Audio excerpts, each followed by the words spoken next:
महाराष्ट्र राज्य सेवानिवृत्त प्राथमिक शिक्षक संघाचे त्रैवार्षिक अधिवेशन डॉक्टर फडकुले सभागृहात उत्साहात पार पडले।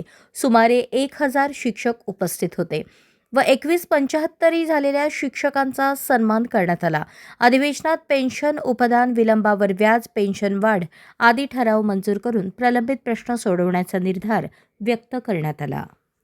सर्वांनी संघटित होणं काळाची गरज आहे आणि तुम्ही लक्षात घ्या, मी आत्ताच येताना एक YouTube मध्ये बघितलं, एक भिंत असतोय, अनेक विठाने मिळून एक भिंत बनतोय, ती भिंत मजबूत होतोय, त्याच्यातला एक विठ्याला अहमगंड येतोय, माझ्यामुळे ही भिंत उभारलेली आहे अशा प्रकारचं गर्व त्या विट्याला होतोय आणि ते वीट जर काढलं, ते निखळलं, पूर्ण भिंतच निखळलं जातंय। म्हणून या ठिकाणी सगळ्याच्या एकीला महत्व आहे, बेकीला महत्व नाही। आपण सर्वांनी एकजुटीनं राहिलं तर निश्चित